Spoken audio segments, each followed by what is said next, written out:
दिखाई नहीं पड़ता, क्योंकि देखने के लिए बड़ी सजगता चाहिए, और इतने धीमे धीमे बीतता है जीवन कि पता नहीं चलता कि हर घड़ी मौत निकट आ रही।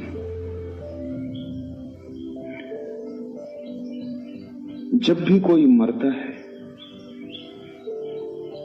तो मन सोचता है मौत सदा दूसरे की होती। मैं तो कभी मरता नहीं, कोई और मरता है, पड़ोसी मरता है, लेकिन हर मौत तुम्हारी मौत की खबर लाती। जो पड़ोसी को हुआ वही तुम्हें भी हो जाने वाला है। आखिरी क्षण तक भी होश नहीं आता, गफलत में, बेहोशी में।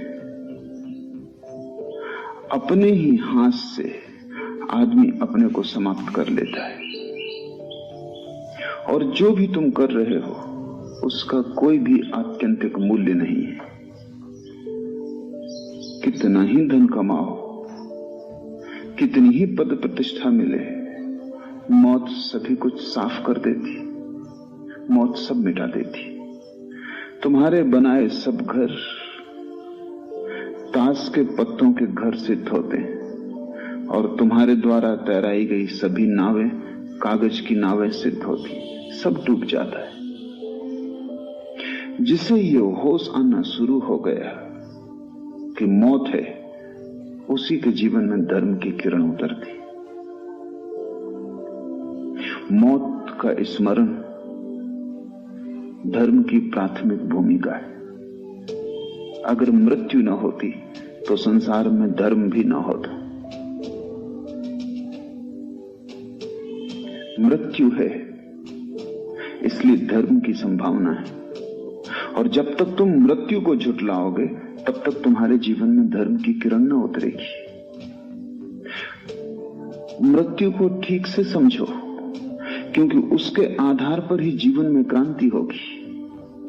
तुम्हें अगर पता चल जाए आज सांझ ही मर जाना है, तो क्या तुम सोचते हो तुम्हारे दिन का व्यवहार वही रहेगा जो इस पता न चलने पर रहता?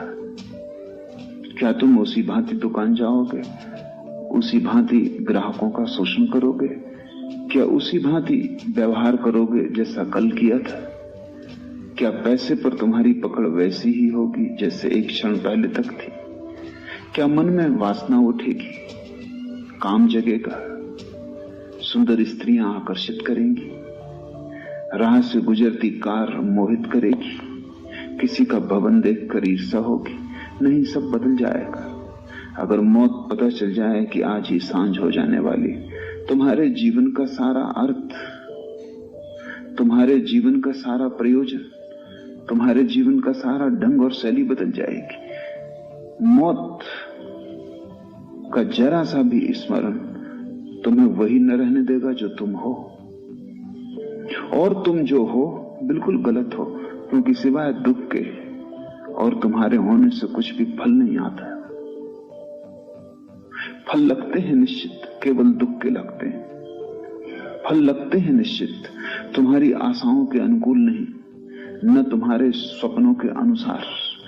फल लगते हैं तुम्हारी आशाओं के विपरीत, तुम्हारे सपनों से बिल्कुल उल्टे। जीवन के अंत में सिर्फ राख छूट जाती है हाथ में, और एक विषाद और एक गहन पीड़ा की एक और अवसर खो गया। इसलिए तो मरते वक्त लोग इतने दुखी और पीड़ित मरते हैं। अन्यथा अगर जीवन की चरितार्थता उपलब्ध हुई हो, और जीवन की धन्यता को जाना हो, और जीवन एक गीत बन गया हो, जिसे कबीर कहते हैं सुमरन बन गया हो, एक याददाश्त कि मैं कौन, तो मृत्यु तो एक महोत्सव हो जाएगी, क्योंकि वो तो सारे जीवन की परिपूर्णता है, वो तो सारे जीवन का निचोड़ सार है। तब मृत्यु मृत्यु न होगी, महाजीवन में प्रवेश हो जाएगी। जो जान के जीता है उसकी मृत्यु समाधि हो जाती है, जो अनजान जीता है उसका जीवन भी मृत्युवत है। जो होश से जीता है वो मरता ही नहीं, जो बेहोशी में जीता है वो कभी जीता ही नहीं। उसका जीवन एक प्रवंचना है।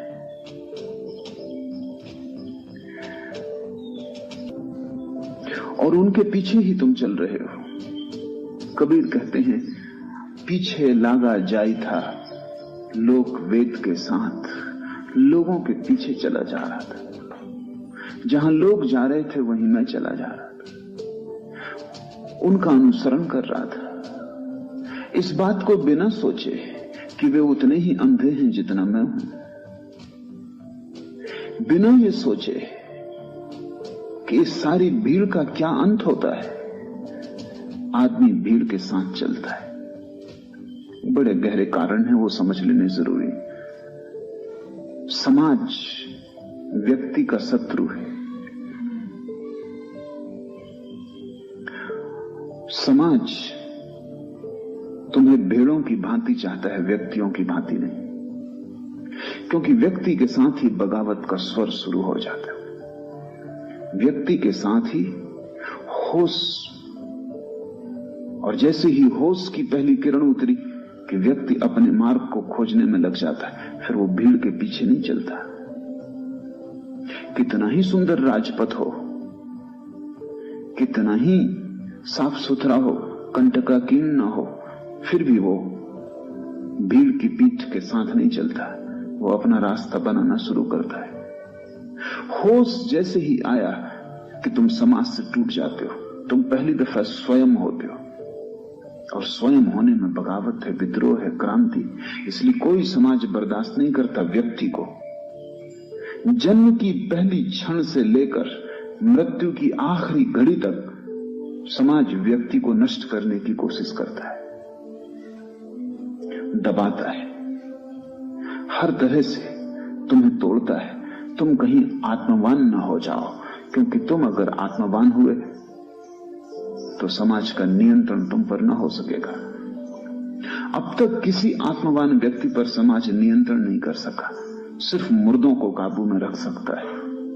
जिंदा व्यक्ति एक आग है, उसे हाथ में बांध के रखना आसान नहीं, उसके ऊपर कोई बंधन नहीं हो सकते। तुम जिंदा व्यक्ति को कारागृह में डाल सकते हो, लेकिन कैदी नहीं बना सकते। तुम जंजीरें पहना सकते हो, लेकिन तुम उसकी स्वतंत्रता नहीं छीन सकते। उसकी स्वतंत्रता आंतरिक है, वो उसकी स्वतंत्रता है। इसलिए सभी समाज बिना किसी अपवाद के, चाहे वे पूंजीवादी हों, चाहे समाजवादी हों, चाहे साम्यवादी हों, सभी समाज व्यक्ति के दुश्मन हैं। और समाज में होने वाली कोई भी क्रांति वास्तविक क्रांति नहीं है, धोखा है। चाहे फ्रांस में हो, चाहे रूस में, चाहे चीन में, सभी क्रांतियां धोखे हैं। क्योंकि क्रांति कुछ भी करती नहीं, समाज के एक ढांचे को दूसरे ढांचे से बदल देती है। एक गुलामी की जगह दूसरी गुलामी आ जाती है। और स्वभावतः दूसरी गुलामी पहली गुलामी से अक्सर ज्यादा ताकतवर सिद्ध होती, क्योंकि नई होती। पुरानी गुलामी जरा जीर्ण हो गई होती, उसमें से छेद होते हैं निकलने के बाहर, उसकी दीवारें गिर गई होती हैं, उसके द्वार दरवाजे कमजोर हो गए होते हैं, उसके पहरेदार शिथिल हो गए होते हैं। कारागृह का मालिक आश्वस्त हो गया होता है कि सब ठीक चल रहा है, सो जाता है। नई गुलामी पुरानी गुलामी से हमेशा ज्यादा मजबूत होती, क्योंकि कारागृह नए बनते हैं, द्वार दरवाजे मजबूत बनते हैं। और नए समाज की व्यवस्था जानती है कि जिस तरह हमने पुरानी व्यवस्था को तोड़ दिया, कोई दूसरी बगावत इस व्यवस्था को न तोड़ दे। इसलिए नई व्यवस्था पुरानी से ज्यादा कुशल होती। जार के जमाने में रूस में जितनी आजादी थी, उतनी स्टालिन के जमाने में न रही। और चांगकाई शेक के साथ चीन में जितनी स्वतंत्रता थी, उतनी माओ के साथ न रही। गर्दन और कस जाती, क्योंकि क्रांति असली क्रांति से बचाव करने की व्यवस्था है। असली क्रांति सिर्फ एक है कि व्यक्ति समाज से मुक्त हो जाए। मुक्त होने का यह अर्थ नहीं है कि समाज में नियम है कि रास्ते पर बीच में मत चलो तो वो बीच में चलने लगे। वो तो मूढ़ता होगी, मुक्ति ना होगी। मुक्त हो जाने का अर्थ स्वच्छंदता नहीं है, क्योंकि जो स्वच्छंद होगा वो समझा ही नहीं। स्वच्छंदता तो गुलामी की ही उल्टी तस्वीर है। स्वतंत्रता न तो स्वच्छंदता है और न गुलामी, वो दोनों के मध्य में एक परम जागरण है। वैसा व्यक्ति समाज का दुश्मन नहीं होता, पर वैसा व्यक्ति समाज की छाया भी नहीं होता। जहां तक समाज की गौण व्यवस्था का संबंध है वो हमेशा राजी होता है, क्योंकि उसका कोई मूल्य ही नहीं है। रास्ते पर नियम है भारत में कि बाएं चलो, अमेरिका में कि दाएं चलो, क्या फर्क पड़ता है? चाहे दाएं चलो चाहे बाएं चलो, एक बात तय है कि सभी लोग एक ही तरफ चले ताकि रास्ते पर सुविधा रहे। बाएं चलने से भी काम चल जाता है, दाएं चलने से भी काम चल जाता है, लेकिन सभी लोग बाएं दाएं इकट्ठा चलने लगे तो काम ना चलेगा, तो अड़चन होगी। ये गौण नियम है, ये कोई शाश्वत नियम नहीं है, और न इनमें कोई नीति है, और न कोई इनमें परमात्मा का हाथ है, हस्ताक्षर है। समाज की सुविधा है, बाधा नहीं डालता, सहयोगी होता है, लेकिन समाज की सुविधा के लिए अपनी आत्मा को खोने को राजी नहीं होता। जहां तक बाएं दाएं चलने का सवाल है, बिल्कुल राजी होता है, लेकिन जहां समाज आग्रह करता है कि तुम अपनी आत्मा ही खो दो, वहां वो उस आग्रह को ठुकरा देता है। लेकिन समाज को उससे कोई बाधा भी नहीं आती, क्योंकि आत्मा कोई रास्ते का ट्रैफिक नहीं है। वहां तुम बिल्कुल अकेले हो, वहां दूसरा है ही नहीं, इसलिए वहां समाज के नियमन की कोई भी जरूरत नहीं। लेकिन समाज को खतरा है। खतरा यह है कि आत्मवान व्यक्ति दबाया नहीं जा सकता, आत्मवान व्यक्ति झुकाया नहीं जा सकता, और आत्मवान व्यक्ति संक्रामक होता है, जो और भी बड़ा खतरा है। क्योंकि जैसे ही कोई व्यक्ति आत्मवान होता है, उसके आसपास हवा फैलने लगती है आत्मवत्ता की, भगवत्ता की। दूसरे लोग भी आत्मवान होने लगते हैं, और अगर बहुत लोग रास्ते को छोड़कर अपने रास्ते और पगडंडियां खोजने लगे, तो वो जो राजपथ का बल है वो टूट जाता है, समाज निर्बल हो जाता है। क्योंकि आत्मवान व्यक्ति मौलिक रूप से अराजक होता है, स्वच्छंद नहीं, लेकिन वो कोई शासन पसंद नहीं करता। इसलिए तो कबीर कहते हैं कि जब अब मैं हरि ही हो गया तो किसके सामने सिर झुकाना। आत्मवान व्यक्ति एक दिन पाता है कि वो स्वयं परमात्मा है। अब कैसे सिर झुकाना, कहां झुकाना, क्यों झुकाना? इसलिए नहीं कि वो कोई अहंकारी है, नहीं। आत्मवान तो होता ही तब है जब अहंकार खो जाता है। नहीं, लेकिन अब कुछ बचा ही नहीं जहां सिर झुकाना। सिर झुकाने वाला भी नहीं बचा, सिर भी नहीं बचा, सब खो ही गया है। तो न तो राज्य पसंद करता है आत्मवान व्यक्ति को, न तुम्हारे तथाकथित धर्म पसंद करते हैं आत्मवान व्यक्ति को, क्योंकि मंदिर मस्जिद वो छोड़ देगा। कहां सिर पटकना? आदमी की बनाई हुई मूर्तियों के सामने सिर पटकने से होगा भी क्या?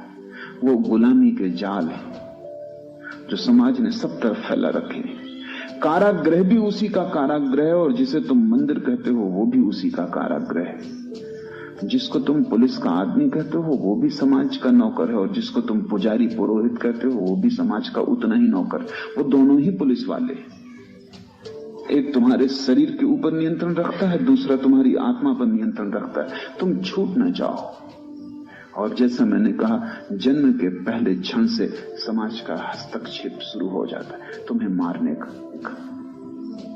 बच्चा पैदा नहीं हुआ कि समाज मौजूद है। जैसे ही बच्चा पैदा होता है, नवीनतम खोजें कहती हैं विज्ञान की कि जैसे ही बच्चा पैदा होता है, सारी दुनिया में दाइयां, डॉक्टर, नर्सेस बच्चे की नाल को तत्क्षण काट देते हैं। और नवीनतम विज्ञान की शोधें कहती हैं कि बच्चे की नाल को तत्क्षण काटना सदा के लिए उसे कमजोर बना देना है, सदा के लिए। वो कभी बलवान ना हो सकेगा, और सदा उसकी ऊर्जा क्षीण प्रवाह की होगी। उसके पीछे कारण है। मां के पेट में बच्चा श्वास खुद नहीं लेता, नाभि से जुड़े नाल से मां ही उसके लिए श्वास लेती है। मां की श्वास पर ही बच्चा जीता है। बच्चे का हृदय धड़कता है, लेकिन बच्चा स्वयं श्वास नहीं लेता। श्वास, ऑक्सीजन, वायु, प्राण नाभि से भीतर जाते हैं। वो बच्चे की व्यवस्था है मां के पेट में कि वो मां का एक अंग है, मां का अंग होकर जीता है।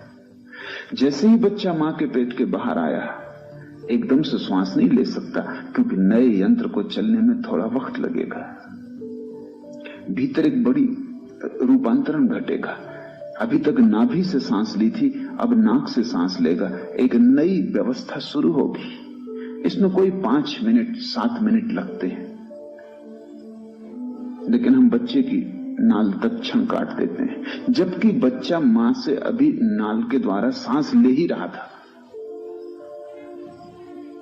5-7 मिनट में रूपांतरण हो जाएगा, बच्चा सांस लेने लगेगा, उसका हृदय फड़कने लगेगा। तब तुम नाल को काटना, क्योंकि अब बच्चा स्वयं अपनी ऊर्जा को पाने लगा। ज्यादा देर नहीं लगती, 5-7 मिनट का ही मामला है, लेकिन धैर्य नहीं है समाज को। बड़े से बड़े अस्पताल में कुशल से कुशल डॉक्टर के नीचे भी वही हो रहा है जो गैर कुशल दाई गांव में कर रही, बेपढ़ी लिखी दाई गांव में कर रही। उनके काटने के ढंग बदल गए हैं। दाई बेहुदे ढंग से काटती है, उसके पास उतने कुशल औजार नहीं। डॉक्टर बड़ी कुशलता से काटता है, उसके पास सुविधा संपन्नता है, सारे कुशल औजार हैं, लेकिन दोनों एक ही काम कर रहे हैं। जैसे ही तुम नाल काट देते हो, सारे बच्चे का जीवन तंत्र कपकपा जाता है, हड़बड़ा जाता है, और इसलिए बच्चा रो उठता है, चीखता है, क्योंकि एक नई सांस की व्यवस्था उसको लेनी पड़ती। घबराहट से सांस लेता है, और पहली सांस जिसने घबराहट से, भय से, कंपन से ली हो, उसके जीवन भर भय और कंपन प्रविष्ट हो जाएगा, क्योंकि श्वास जीवन है। भय पहली ही श्वास से जुड़ गया। अब पूरे जीवन ये भयभीत आदमी होगा। 5 मिनट रुका जा सकता है। 5 मिनट के बाद अपने आप नाभि से जुड़ा हुआ नाल और उसका कंपन बंद हो जाता है। 5 मिनट तक कंपन जारी रहता है, क्योंकि धड़कन जारी रहती, श्वास जारी रहती। 5 मिनट में नाल अपने आप बंद हो जाती है, प्रकृति के द्वारा ही उसका कंपन बंद हो जाता है, उसकी गर्मी और ऊर्जा खो जाती है। यंत्र बदल गया। अब तुम काट सकते हो, अब तुम मुर्दा चीज को काट रहे हो। 5 मिनट पहले तुम जिंदा चीज को काट रहे थे, और तुमने बच्चे को पहला धक्का दे दिया। और बच्चा बहुत कोमल है, अति कोमल है। 9 महीने मां के पेट में उसने कोई कष्ट नहीं जाना, कोई पीड़ा नहीं जानी, किसी तरह का दुख नहीं जाना। एकदम स्वर्ग से, अदन के बगीचे से बाहर आ रहा है, और तुमने उसे पहला धक्का दे दिया। मनोवैज्ञानिक कहते हैं ये जो धक्का है, ये सारी दुनिया को कमजोर बनाए हुए है। डॉक्टर को जल्दी है, शायद वो कहेगा कि 25 और बच्चे होने वाले। हड़बड़ाहट है, बेचैनी, उसका खुद मन तना हुआ है, और उसे पता नहीं वो क्या कर रहा है। अब तो ये अचेतन का हिस्सा हो गया कि बच्चा पैदा हुआ, नाल काट दी। जन्म की पहली घड़ी से भय समाविष्ट हो गया। अब तुम्हें कोई भी डरा सकेगा, अब तुम्हें कोई भी चीज डरा सकेगी। पुलिस का डंडा डरा सकेगा, पुरोहित की आवाज डरा सकेगी कि नर्क चले जाओगे। अब तुम्हें कोई भी प्रलोभित कर लेगा, क्योंकि प्रलोभन भय का ही दूसरा रूप है। और ये चलती है समाज की व्यवस्था अंतिम क्षण तक, आखिरी दम तक। तुम जीना चाहो तो भी तुम स्वतंत्र नहीं, हस्तक्षेप। तुम मरना चाहो तो भी हस्तक्षेप, मरने की स्वतंत्रता नहीं। यूरोप और अमेरिका में जहां चिकित्सा ने बहुत विकास कर लिया, लाखों लोग अस्पतालों में पड़े जो मरना चाहते, जो सरकारों को आवेदन करते हैं कि हम मरना चाहते। कोई 100 साल के करीब पहुंच गया है, जीवन जी लिया गया। जो जानना था जान लिया, जो भटकना था भटक लिया, जो देखना था देख लिया। अब न कुछ देखने को बचा, न जानने को, न अब कोई जीने में रस रह गया। लेकिन डॉक्टरों को आज्ञा नहीं है किसी को मरने में सहायता देने की, न केवल यही, बल्कि डॉक्टरों को आज्ञा है कि जब तक बन सके आदमी को जिंदा रखने की कोशिश करें। तो लोग टंगे हैं अस्पतालों में, टांगे बंधी हैं, हाथ बंधे हैं, ऑक्सीजन की नली लगी है, ग्लूकोज दिया जा रहा है, न उन्हें ठीक से होश है, न जीवन जैसी कोई चीज बची है। वो मरना चाहते हैं क्योंकि ये पीड़ा है अब, लेकिन मरने की किसी दुनिया के कानून में आज्ञा नहीं है। मरने की भी तुम्हें आजादी नहीं। तो पश्चिम में एक नया आंदोलन चल रहा है, आत्म मरण की स्वतंत्रता का आंदोलन। अथनासिया उसको वो कहते हैं कि जो लोग मरना चाहते हैं दुनिया में कोई उन्हें रोकने के, किसी को हक नहीं, होना भी नहीं चाहिए। जिंदगी मेरी है, मैं मरना चाहता हूं, मरने की आज्ञा नहीं है। अगर अपने को मारने की कोशिश में पकड़े गए तो सरकार तुम्हें मार डालेगी, मगर तुम्हें आजादी नहीं। ये बहुत मजे की बात है। अगर मैं चला जाऊं और पहाड़ से गिर के मरने की कोशिश कर रहा हूं और पकड़ लिया जाऊं तो सरकार मुझे फांसी देगी, क्योंकि मैंने गलत काम करने की कोशिश की। मैं भी यही काम कर रहा था, लेकिन उसमें स्वतंत्रता निहित थी। वो आज्ञा तुम्हें नहीं है। वो सरकार करे तो ठीक है, तुम करो तो नहीं। क्योंकि अगर मरने की तुम्हें आजादी हो जाए तो तुम जल्दी ही जीने की आजादी भी मांगोगे। वो संयुक्त है, दोनों आजादियां तुम्हें दी नहीं जा सकती।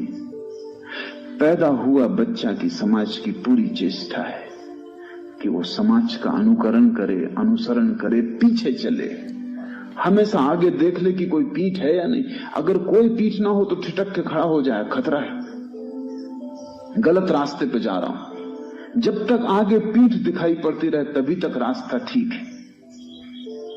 ये कबीर के वचन बड़े अनूठे हैं। कबीर कहते हैं, पीछे लागा जाई था लोक वेद के साथ।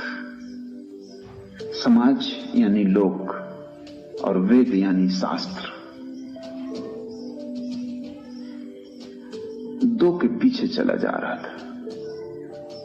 पीठ भर दिखाई पड़ रही थी, पीछे से धक्के थे, आगे पीठ थी। एक भीड़ चली जा रही, बड़ी भीड़ है, कोई 4 अरब आदमी जमीन पर, भारी भयंकर प्रवाह चल रहा है। तुम्हारी छोटी सी लहर की किसको चिंता है? भयंकर तूफान है, बड़ी लहरें उठ रही हैं और भागी जा रही, तुम भी पीछे लगे चले जा रहे हो।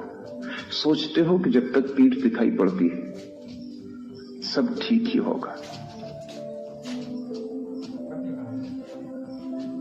मैंने सुना है कि मुल्ला नसरुद्दीन एक रात ज्यादा पी के मधुशाला से निकला। ठीक ठीक दिखाई नहीं पड़ रहा था कहां जाए। बामुश्किल तो मधुशाला के नौकरों ने उसे अपनी कार तक पहुंचाया। बामुश्किल आधा घंटे मेहनत करके किसी तरह उसने चाबी कार में लगाई। फिर किसी तरह गाड़ी को पुरानी आदतवश चला भी लिया, लेकिन तब सवाल उठा कि जाना कहां है, घर कहां है, ये गांव कौन सा है। बड़े दार्शनिक सवाल उठने लगे। तब एक ही उपाय था कि किसी के पीछे हो लो। तो कोई उपाय नहीं, जाना कहां है, आ कहां से रहे हैं, कौन है, कहां घर है, यही तो चिंता है सारे मनुष्यों की। सीधा सुगम उपाय है, किसी के पीछे हो लो। एक कार के पीछे हो लिया, प्रसन्न था, अब सब ठीक है, कहीं जा रहे हैं। और न केवल धीमी गति से जा रहे हैं, बड़ी तेज गति से जा रहे हैं। चित्त प्रसन्न था, और क्या चाहिए, गति चाहिए, जरूर पहुंच जाएंगे, क्योंकि इतनी तेज गति से जा रहे हैं। और जो होना था वो हुआ। आखिर में जाके वो उस कार से टकरा गया। तो उसने चिल्ला के कहा कि क्या मामला है, इशारा क्यों नहीं दिया कि गाड़ी खड़े करते हो। उस आदमी ने बाहर से निकाल के कहा कि अपने ही गैरेज में। इशारा देने की जरूरत है।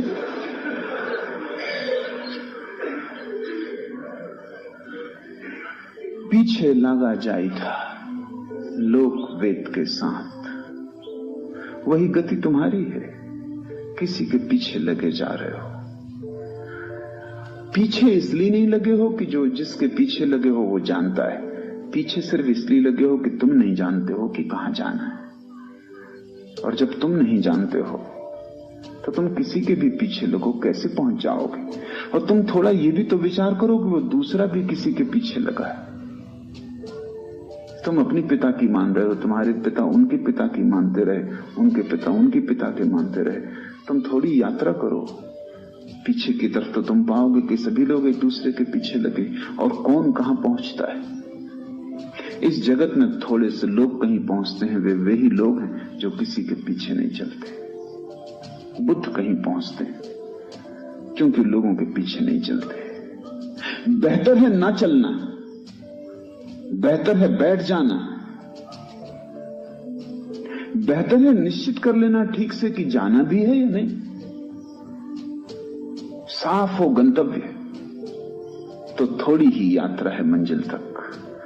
गंतव्य का ही पता ना हो, अपना भी ठौर ठिकाना ना हो कि कौन हूं, इसका भी कोई पक्का पता ना हो कि जाना भी है या नहीं जाना या कहां जाना है, तब तुम किसी के पीछे लग के कितने ही चलते रहो, तुम्हारी यात्रा कोल्हू के बैल की यात्रा सिद्ध होगी।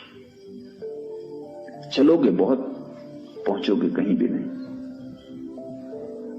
चलोगे बहुत क्योंकि गोल घेरे में चलते सकते हो जितना चलना चाहो।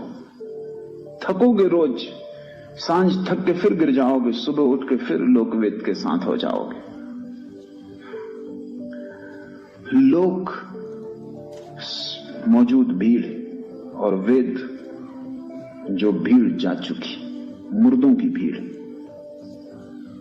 दो भीड़ें तुम्हें घेरे हुए, जिंदा तो तुम्हें पकड़े हुए हैं, जो मर गए उनके हाथ भी तुम्हारी गर्दन पे। वेद का अर्थ है जो अब नहीं, उनके वचन तुम्हें सता रहे हैं, उनको तुम छाती से लगाए बैठे हो। जरूर उन्होंने कुछ जाना होगा, जरूर उन्होंने कुछ पहचाना होगा, लेकिन दूसरे की आंख से देखे गए दृश्य तुम कैसे देख सकते हो। और दूसरे ने जो भोजन किया उससे तुम्हारी भूख की तृप्ति ना होगी। और जल की कितनी ही चर्चा चले, इससे कहीं किसी की प्यास कभी बुझी? कोई तुम्हें बिल्कुल लिख के ही दे दे जल का सूत्र H2O, तुम उस कागज को लिए जिंदगी भर घूमते फिरो तो भी कंठ की प्यास उससे ना बुझेगी। तुम उस कागज के मंत्र को घोल के पी जाओ तो भी तुम्हारी प्यास ना बुझेगी। H2O से प्यास नहीं बुझती।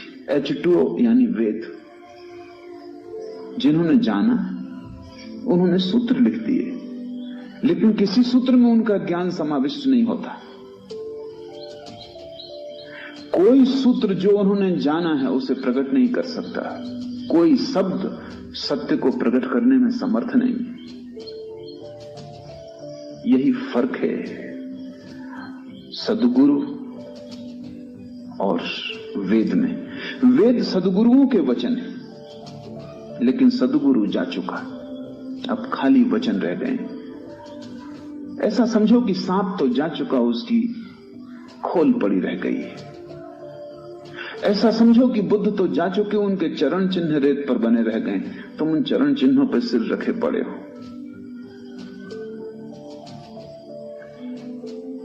जीवित भीड़ से सावधान होना जरूरी है, जो अब नहीं रहे उनकी भीड़ से भी सावधान होना जरूरी है।